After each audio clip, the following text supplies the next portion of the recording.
존경하는 국민 여러분, 이번 대통령 선거 얼마나 화나고 걱정이 많으십니까? 오늘 저는 여러분이 궁금해 하실 만한 것 중에서 두 가지에 대해서만 말씀드리겠습니다. 하나는 저희 개인적인 문제로 제가 어떻게 김문수를 지지하게 됐는가 하는 것입니다. 또 하나는 공통의 문제로 이번 선거는 무슨 선거인가 하는 점입니다.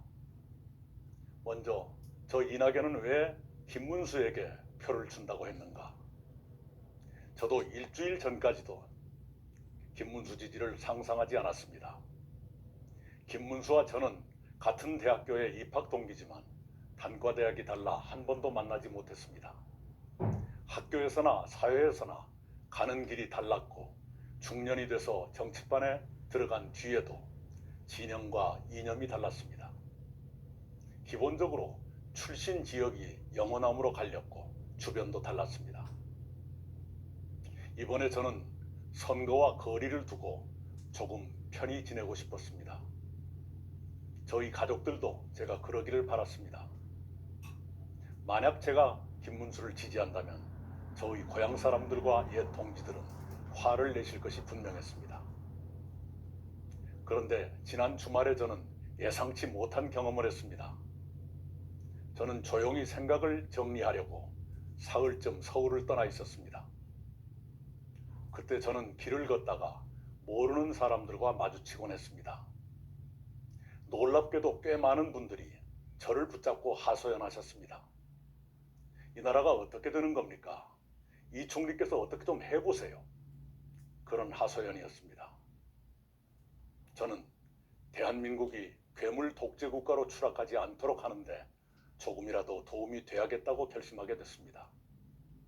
그리고 괴물 독재 국가를 막으려면 부득이 김문수가 필요하다고 고심 끝에 결론지었습니다.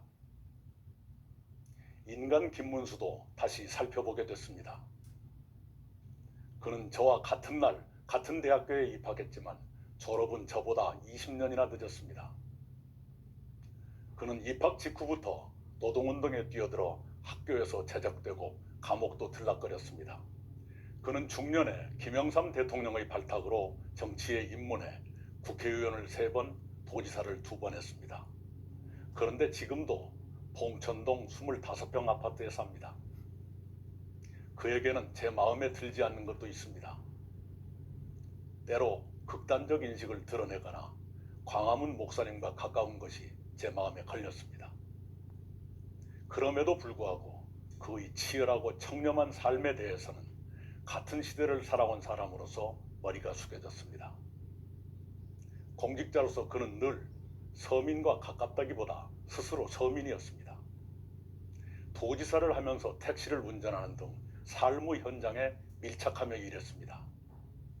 게다가 서울과 수도권을 관통하는 광역 지하철 GTX도 지금 우리를 먹여 살리는 평택 반도체 단지도 그의 작품입니다.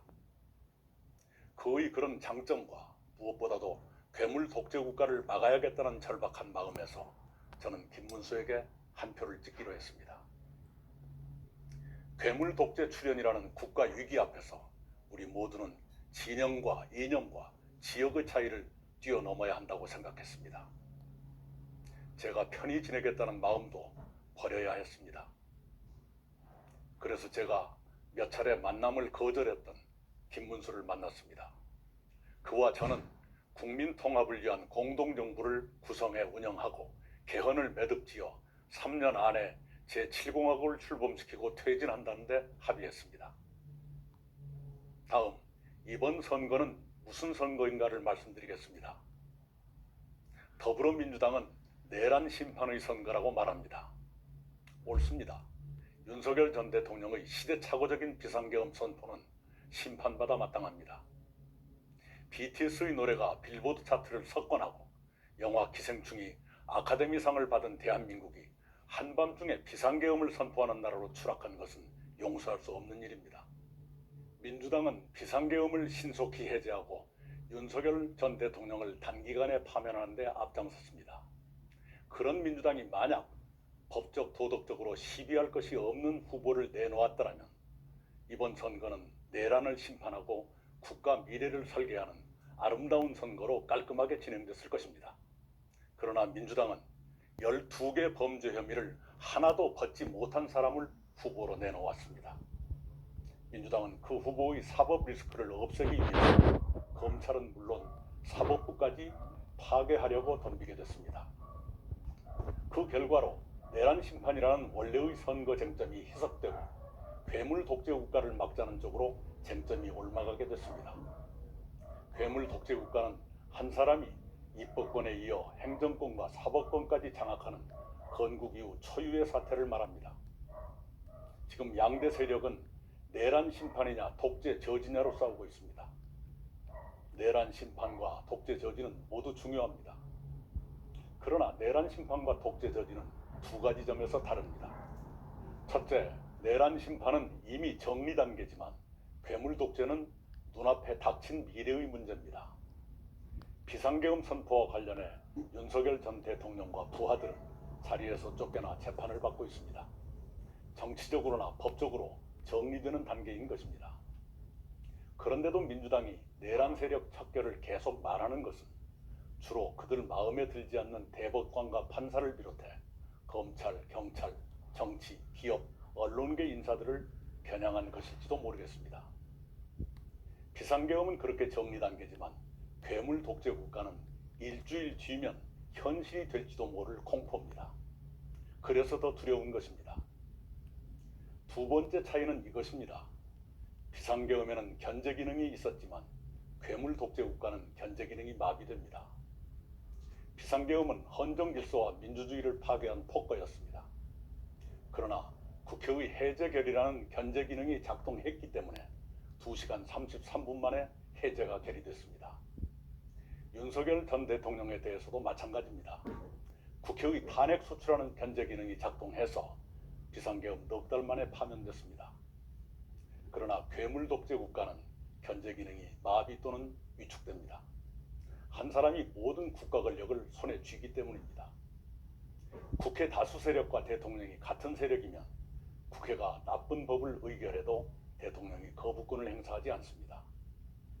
대통령이 자기 자신을 포함해 무리하게 일반 사면을 단행해도 국회가 동의해 줍니다. 국회가 대법원장을 탄핵 소추하면 대법원장은 즉각 직무 정지됩니다. 견제 기능은 민주주의의 핵심입니다. 견제 기능이 살아있으면 민주주의는 회복되지만 견제 기능이 죽으면 민주주의도 회복되지 못하고 죽습니다. 괴물 독재는 견제 기능이 없다는 점에서 상상 이상으로 위험합니다. 아마도 민주당 후보는 12개의 범죄 혐의를 모두 지우고 싶을 것입니다. 그러나 그것은 쉬운 일이 아닙니다. 범죄 혐의가 많아서도 그렇지만 공범들의 유죄는 어떻게 할 것이냐도 간단치 않을 것입니다. 그렇게 어려우면 어려울수록 더 무리한 방법을 쓰게 될 것입니다. 그 과정에서 법치주의는 누더기가 되고 민주주의도 바스라질 것입니다. 그렇게 대한민국이 결단나는 것입니다. 정치인이 가장 조심하는 것은 선거 때입니다. 그러나 어떤 세력은 선거 중에도 사법부 겁박과 장악 준비를 멈추지 않습니다. 그들이 정권을 잡는다면 어떤 일이 벌어질지 어찌 걱정되지 않겠습니까? 존경하는 국민 여러분, 대한민국은 중대한 기로에 섰습니다. 어렵더라도 3년만 준비해서 새로운 희망의 제7공화국으로 넘어갈 것이냐, 아니면 한 사람이 모든 국가 권력을 장악하는 괴물 독재 국가로 추락할 것이냐의 기로입니다. 부디 괴물 독재 국가의 출현을 막고 희망의 제7공화국으로 함께 건너가길 바랍니다. 그러자면 국민 여러분 한 분도 빠짐없이 투표에 참가해 주셔야 합니다. 사전 투표도 많이 이용하십시오. 기권하시면 더 나쁜 후보의 당선을 도와 불행한 대한민국을 만들게 됩니다. 부탁드립니다. 감사합니다.